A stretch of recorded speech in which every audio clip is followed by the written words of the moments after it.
ದಕ್ಷಿಣ ಕನ್ನಡ ಜಿಲ್ಲೆಯಲ್ಲಿ ಹಿಂದೂ ಕಾರ್ಯಕರ್ತರಿಗೆ ಹಿಂಸಿಸ್ತಾ ಇರುವ ಪೊಲೀಸರ ಮೇಲೆ ಕ್ರಮ ಕೈಗೊಳ್ಳಲು ಸಮಸ್ತ ಹಿಂದೂ ಸಂಘಟನೆಗಳ ಒಕ್ಕೂಟ ಜಿಲ್ಲಾಧಿಕಾರಿ ಹಾಗೂ ಪೊಲೀಸ್ ಮಹಾನಿರೀಕ್ಷಕರಿಗೆ ಮನವಿ ನೀಡಿದೆ.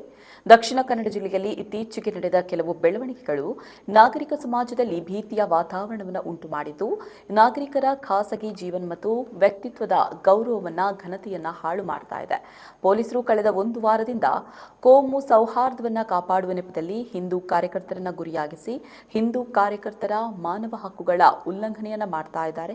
ದಕ್ಷಿಣ ಕನ್ನಡ ಜಿಲ್ಲೆಯ ನೂತನ ಪೊಲೀಸ್ ವರಿಷ್ಠಾಧಿಕಾರಿಗಳ ಸೂಚನೆಯ ಮೇರೆಗೆ ಹಿಂದೂ ಕಾರ್ಯಕರ್ತರಿಗೆ ಪೊಲೀಸ್ ವಿಚಾರಣೆಯ ನೆಪದಲ್ಲಿ ಸ್ಥಳೀಯ ಪೊಲೀಸ್ ಠಾಣೆಯಿಂದ ಮಧ್ಯರಾತ್ರಿ ದೂರವಾಣಿ ಕರೆ ಮಾಡಿ ನೋಟಿಸ್ ನೀಡದೆ ವಿಚಾರಣೆಗೆ ಪೊಲೀಸ್ ಠಾಣೆಗೆ ಕರೆಯೋದು, ಮಧ್ಯರಾತ್ರಿ ಹಿಂದೂ ಕಾರ್ಯಕರ್ತರ ಮನೆಗೆ ಪೊಲೀಸರು ಹೋಗಿ ವಿಚಾರಣೆ ಮಾಡೋದು, ಬಲವಂತವಾಗಿ ರಾತ್ರಿ ಅವರ ಫೋಟೋ ತೆಗೆಯೋದು, ಅವರ ಮನೆಯ GPS ಲೊಕೇಶನ್ ಸಂಗ್ರಹ ಮಾಡೋದು, ಕಳೆದ ಅನೇಕ ದಶಕಗಳಿಂದ ಯಾವುದೇ ರೀತಿಯಲ್ಲಿ ಸಾಮಾಜಿಕ ಚಟುವಟಿಕೆಗಳಲ್ಲಿ ಭಾಗಿಯಾಗದ ಕೂಲಿ ಕಾರ್ಮಿಕರು ವಯಸ್ಕರನ್ನ ಬಿಡದೆ ಮಧ್ಯರಾತ್ರಿ ಫೋನ್ ಮಾಡಿ ಮನೆಗೆ ಹೋಗಿ ಕಿರುಕುಳ ನೀಡಲಾಗಿದೆ. ಹಾಗಾಗಿ ಇದಕ್ಕೆ ಸೂಕ್ತ ಕ್ರಮ ಕೈಗೊಳ್ಳಿ ಅಂತ ಹಿಂದೂ ಸಂಘಟನೆಗಳ ಒಕ್ಕೂಟ ವತಿಯಿಂದ ಪೊಲೀಸ್ ಮಹಾನಿರೀಕ್ಷಕರಾದ ಅಮಿತ್ ಸಿಂಗ್ ಮತ್ತು ಜಿಲ್ಲಾ ಪಂಚಾಯತ್ ಕಾರ್ಯನಿರ್ವಹಣಾಧಿಕಾರಿಯಾದ ಆನಂದ್ ಇವರ ಮೂಲಕ ಜಿಲ್ಲಾಧಿಕಾರಿಗಳಿಗೆ ಮನವಿ ನೀಡಲಾಗಿದೆ.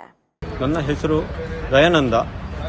ನಾನು ಪುತ್ತೂರು ನಗರಸಭಾ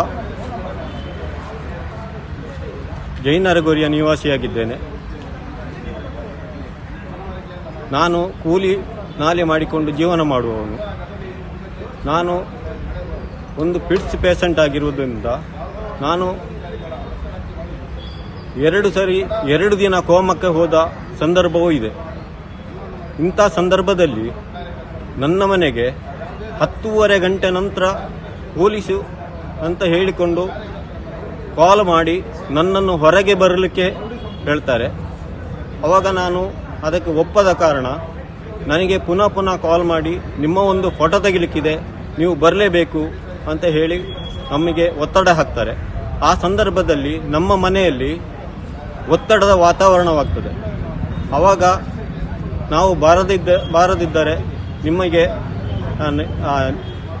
ನೀವು ಬರಲೇಬೇಕು ಅಂತೇಳಿ ನಮಗೆ ಒತ್ತಡ ಆಗ್ತಾರೆ, ನಿಮ್ಮ ಫೋಟೋ ತೆಗಿಲಿಕ್ಕಿದೆ ಅಂತ ಹೇಳಿ. ಆಗ ನಾನು ಕೇಳ್ತೇನೆ, ಏನು ಸಂದರ್ಭ, ನನ್ನ ಯಾವ ಕೇಸ್ ಇದೆ ಅಥವಾ ಯಾವುದಾದ್ರೂ ಏನಾದರೂ ನನ್ನಿಂದಾಗಿ ತಪ್ಪಾಗಿದೆ ಅಂತ ಕೇಳಿದೆ.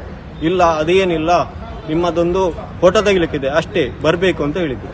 ಆವಾಗ ನಾನು ಒಪ್ಪಲಿಲ್ಲ. ಅದಕ್ಕೆ ಹೆಚ್ಚು ಇದಾಗ್ತಾ ಇತ್ತು. ಮತ್ತೆ ಪುನಃ ಮರುದಿವಸ ನಮಗೆ ಕಾಲ್ ಮಾಡ್ತಾರೆ. ನಾವು ಕಾಲ್ ತೆಗೆದಿದ್ದರೆ ತೆಗೆಯುವುದಿಲ್ಲ. ಆ ಸಂದರ್ಭದಲ್ಲಿ ಹೀಗೆ ದಕ್ಷಿಣ ಕನ್ನಡ ಜಿಲ್ಲೆಯಲ್ಲಿ ಕೋಮು ಸೌಹಾರ್ದತೆಗಾಗಿ ನಡೆಯುತ್ತಿರುವಂಥ ಪ್ರಯತ್ನಗಳಲ್ಲಿ ಎಲ್ಲವೂ ಸಹ ಘಟನೆಗಳು ಒಂದರ ನಂತರ ಒಂದರ ನಡೆಯುತ್ತಾ ಇದೆ.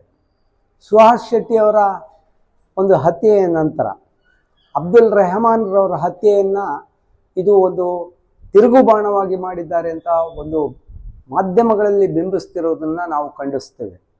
ನಿಜವಾಗಿ ಅಬ್ದುಲ್ ರೆಹಮಾನ್ರವರ ಮರಣದ ಹಿಂದೆ ಹಲವಾರು ಕೈವಾಡಗಳಿದೆ.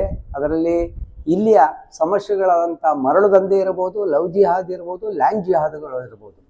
ಈ ನಿಟ್ಟಿನಲ್ಲಿ ಇತ್ತೀಚೆಗೆ ಹಲವಾರು ಮುಖಂಡರುಗಳು ತಮ್ಮ ರಾಜಕೀಯ ಪಕ್ಷಗಳಿಗೆ ರಾಜೀನಾಮೆಯನ್ನು ಕೊಡ್ತೇವೆ ಅಂತ ಹೇಳಿ ಅಲ್ಪಸಂಖ್ಯಾತರು ಕಾಂಗ್ರೆಸ್ಸನ್ನು ಹೆದರಿಸಿದ್ದರಿಂದ ಇವತ್ತು ಈ ಮಂಗಳೂರು ಜಿಲ್ಲೆಗೆ ಒಬ್ಬ ಹೊಸ SP ಬಂದು ಅವರು ಸರ್ಕಾರದ ಕೈಗೊಂಬೆಯಾಗಿ ಹಿಂದೂಗಳ ಮನೆಯಲ್ಲಿ ಒಂದು ಭಯಭೀತ ವಾತಾವರಣವನ್ನು ಸೃಷ್ಟಿ ಮಾಡ್ತಾ ಇದ್ದಾರೆ. ರಾತ್ರಿ 10 ಗಂಟೆ 12 ಗಂಟೆಗೆ ಹಿಂದೂಗಳ ಮನೆಗೆ ಹೋಗಿ ಬಾಗಿಲನ್ನು ಬಡಿದು ಅವ್ರನ್ನ ಎಬ್ಬಿಸಿ ಅವರ ಫೋಟೋ ತೆಗೆಯುವಂತಹ ಒಂದು ಮಾನಸಿಕ ಹಿಂಸೆಯನ್ನು ಕೊಡಲಿಕ್ಕೆ ಪ್ರಾರಂಭ ಮಾಡಿದ್ದಾರೆ. ಇವತ್ತು ನಾವು ಈ ವಿಚಾರದಲ್ಲಿ IGP ಅವರನ್ನ ಭೇಟಿಯಾಗಿದ್ದೀವಿ. ಹಾಗೆಯೇ DC ಅವರಲ್ಲೂ ಸಹ ಮನವಿ ಮಾಡಿಕೊಂಡಿದ್ದೀವಿ. ಯಾವುದೇ ರೀತಿಯ ಕಾನೂನನ್ನು ಕೈಗೆ ತೆಗೆದುಕೊಳ್ಳೋದು ಪೊಲೀಸರಿಗೆ ಸರಿಯಲ್ಲ. ಹಲವಾರು ಸರ್ವೋಚ್ಚ ನ್ಯಾಯಾಲಯದ ತೀರ್ಪುಗಳು ಬಂದಿದೆ, ಹೈಕೋರ್ಟಿನ ತೀರ್ಪು ಬಂದಿದೆ. ಪ್ರತಿಯೊಬ್ಬ ಮನುಷ್ಯನನ್ನು ವಿಚಾರಣೆ ಮಾಡುವ ಮೊದಲು ನೋಟಿಸನ್ನು ಕೊಡಬೇಕು. ಅವರನ್ನು ರಾತ್ರಿ ಹೊತ್ತು ಹೋಗಿ ಚಿತ್ರಹಿಂಸೆ ಕೊಡಬಾರದು ಅಂತ ಹೇಳೋಂಥದ್ದನ್ನು ನಾವು ಮನವಿ ಮಾಡಿದ್ದೀವಿ.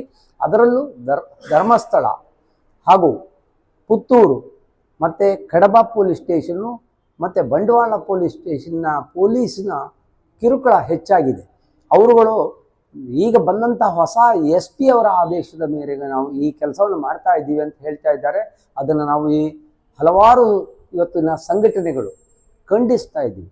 ಈ ನಿಟ್ಟಿನಲ್ಲಿ ಕೊಟ್ಟಿರುವಂತಹ ಮನವಿಯನ್ನು ತಕ್ಷಣ ಕ್ರಮ ತೆಗೆದುಕೊಳ್ಳದೆ ಇದ್ದ ಪಕ್ಷದಲ್ಲಿ ಎಲ್ಲ ಸಂಘಟನೆಗಳು ಸೇರಿ ದಕ್ಷಿಣ ಕನ್ನಡ ಜಿಲ್ಲೆಯಲ್ಲಿ ದೊಡ್ಡ ಹೋರಾಟವನ್ನು ಹಾಕಿಕೊಳ್ಳುವಂತಹ ಪ್ರಯತ್ನದಲ್ಲಿ ನಾವು ಮುನ್ನಡೆಯುತ್ತಿದ್ದೀವಿ. ಇವತ್ತು ಸಮಸ್ತ ಹಿಂದೂ ಸಂಘಟನೆಗಳ ವತಿಯಿಂದ ನಾವು IGP ಮತ್ತು ಜಿಲ್ಲಾಧಿಕಾರಿಯನ್ನು ಭೇಟಿ ಮಾಡಿದೆವು. ಇವತ್ತು ದಕ್ಷಿಣ ಕನ್ನಡ ಜಿಲ್ಲೆಯಲ್ಲಿ ಪೊಲೀಸರು ರಾತ್ರೋರಾತ್ರಿ ಅಮಾಯಕರ ಮನೆಗೆ ಹೋಗ್ತಾ ಇದ್ದಾರೆ. ಅವರ ಫೋಟೋವನ್ನು ತೆಗೆದುಕೊಳ್ಳುವುದು, ಅವರ ಲೊಕೇಶನನ್ನು ಟ್ರೇಸ್ ಮಾಡೋದಕ್ಕೆ ಪ್ರಯತ್ನ ಮಾಡ್ತಾ ಇದ್ದಾರೆ. ನಿನ್ನೆ ಆನಂದ ಗೌಡ ಅನ್ನುವಂಥ ಒಬ್ಬರ ಮನೆಗೆ ರಾತ್ರೋರಾತ್ರಿ ಹೋಗಿ ಫೋಟೋವನ್ನು ಕೇಳ್ತಾರೆ. ಅವ್ರು ಹೇಳ್ತಾರೆ, ಸರ್ ಯಾಕೆ ಬಂದಿದ್ರು ಅಂತ ಕೇಳಿರೋದಕ್ಕೆ ಉತ್ತರವನ್ನು ಕೊಡದೆ ನಾವು ಪದೇ ಪದೇ ದಿನೇ ಬರ್ತೇವೆ ಅಂತ ಅವ್ರಿಗೆ ಹೇಳ್ತಾರೆ.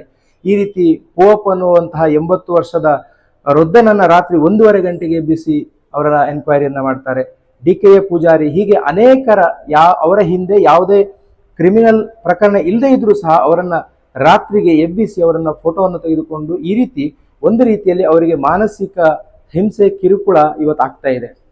ಒಂದು ಖಾಸಗಿ ಹಕ್ಕನ್ನು ಕಸಿದುಕೊಳ್ಳುವಂತ ಪ್ರಯತ್ನ ಇವತ್ತು ನಡೀತಾ ಇದೆ. ಯಾವ ಪೊಲೀಸರು ನಮಗೆ ಸುರಕ್ಷತೆಯನ್ನು ಕೊಡಬೇಕಿತ್ತು, ಭದ್ರತೆಯನ್ನು ಕೊಡಬೇಕಿತ್ತು, ಅವರಿಂದಾಗಿ ಇವತ್ತು ಒಂದು ರೀತಿಯಲ್ಲಿ ಭಯದ ವಾತಾವರಣ ನಿರ್ಮಾಣ ಆಗ್ತಾ ಇದೆ. ಹಾಗಾಗಿ ಯಾವುದೇ ಕಾರಣಕ್ಕೂ ಇನ್ನು ಮುಂದೆ ಈ ರೀತಿ ಆಗಬಾರ್ದು ಅನ್ನೋ ದೃಷ್ಟಿಯಿಂದ ಇದಕ್ಕೆ ಸೂಕ್ತ ಕ್ರಮವನ್ನ ಕೈಗೊಳ್ಬೇಕನ್ನೋ ದೃಷ್ಟಿಯಿಂದ ನಾವು ಇವತ್ತು IGPಯನ್ನ ಭೇಟಿ ಮಾಡಿದ್ದೆವು. ಹಾಗೆ ಸುಹಾಸ್ ಸತ್ಯ ಪ್ರಕರಣ ಆದ ನಂತರ ಇನ್ನೊಂದು ಹತ್ಯೆ ಆಯಿತು. ಆ ಹತ್ಯೆಯ ಶವ ಮೆರವಣಿಗೆ ಸಂದರ್ಭದಲ್ಲಿ, ರೆಹಮಾನ್ ಅವರ ಶವ ಮೆರವಣಿಗೆ ಸಂದರ್ಭದಲ್ಲಿ ಅನೇಕರು ಹಿಂದೂಗಳ ಅಂಗಡಿಗಳಿಗೆ ಅಲ್ಲಿ ಹಲ್ಲೆಯನ್ನ ಮಾಡ್ತಾರೆ. ಅಲ್ಲಿಯ ಫೋರ್ಸಿಬಲಿ ಅದನ್ನ ಬಂದ್ ಮಾಡುವಂತ ಪ್ರಯತ್ನ ಮಾಡ್ತಾರೆ. ಆ ಎಲ್ಲ ಯಾರಿದ್ದಾರೆ ಅವರ ಮೇಲೆ FIRಗಳು ದಾಖಲಾಗಬೇಕು, ಅವರ ವಿರುದ್ಧ ಸೂಕ್ತ ಕ್ರಮವನ್ನು ಕೈಗೊಳ್ಳಬೇಕು. ಹಾಗೆ ಸುಹಾಸ್ ಶೆಟ್ಟಿಯವರ ಹತ್ಯೆಯ ಸಂದರ್ಭದಲ್ಲಿ ಒಂದು ನಿಷ್ಪಕ್ಷಪಾತವಾಗಿ ಅಲ್ಲಿ ತನಿಖೆ ಆಗ್ಬೇಕು. ಯಾಕಂತ ಹೇಳಿದ್ರೆ ಅದರ ಹಿಂದೆ ಒಂದು ದೊಡ್ಡ ಷಡ್ಯಂತ್ರ ಇದೆ, ಅನೇಕ ಜನರ ಗುಂಪು ಇದೆ. ಹಾಗಾಗಿ ಆ ಪ್ರಕರಣವನ್ನ ಗಂಭೀರವಾಗಿ ಪರಿಗಣಿಸಿ ಎಲ್ಲ ರೀತಿಯ ಆ ಪ್ರಕರಣವನ್ನ ವ್ಯವಸ್ಥಿತವಾಗಿ ಅದನ್ನ ಕಾನೂನು ಕ್ರಮವನ್ನು ಕೈಗೊಳ್ಳಬೇಕನ್ನೋ ದೃಷ್ಟಿಯಿಂದ, ಹಾಗೆ ದಕ್ಷಿಣ ಕನ್ನಡದಲ್ಲಿ ಇವತ್ತು PFI ಸಂಘಟನೆಯ ಅನೇಕ ಕಾರ್ಯಕರ್ತರು ಈಗಲೂ ಸಕ್ರಿಯ ಇದ್ದಾರೆ. PFI ಬ್ಯಾನ್ ಆಗಿದ್ರು ಸಹ ಬೇರೆ ಬೇರೆ ಸಂಘಟನೆಯ ಅಡಿಯಲ್ಲಿ ಅವರು ಕಾರ್ಯವನ್ನ ಮಾಡ್ತಾ ಇದ್ದಾರೆ. ಅಂತಹ PFI ಕಾರ್ಯಕರ್ತರ ಸಂದರ್ಭದಲ್ಲಿ ಸೂಕ್ತ ಕ್ರಮವನ್ನು ಕೈಗೊಳ್ಳಬೇಕನ್ನೋ ದೃಷ್ಟಿಯಿಂದ ನಾವು ನಮ್ಮ ಬೇಡಿಕೆಯನ್ನ, ಆಗ್ರಹವನ್ನು ಇವತ್ತು IGP ಮತ್ತು ಜಿಲ್ಲಾಧಿಕಾರಿಯವರ ಮೂಲಕ ಸರ್ಕಾರಕ್ಕೆ ಮಾಡ್ತಾ ಇದ್ದೇವೆ. ಅತ್ತೆ, ಇದು ನನ್ನ ಬರ್ಡೇ ಗಿಫ್ಟ್. ಇದೆಲ್ಲ ಜೀವನದಲ್ಲಿ ನನಗೋಸ್ಕರ ತಗೊಂಡ್ಬಂದಿದ್ದಾರೆ. ನಿನ್ ಮೇಲೆ ತುಂಬಾ ಚೆನ್ನಾಗಿ ಕಾಣುತ್ತೆ. ಇದು ತುಂಬಾ ಚೆನ್ನಾಗಿದೆ ಅಲ್ವಾ? ತುಂಬಾ ಚೆನ್ನಾಗಿದೆ.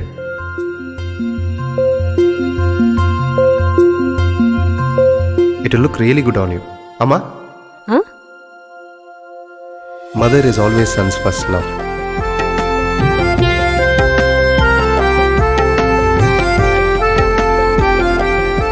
ಪ್ರತಿ ಪೀಳಿಗೆಯ ಪ್ರೀತಿಯ ಮಳಿಗೆ GL ಆಚಾರ್ಯ ಜುವೆಲ್ಲರ್ಸ್.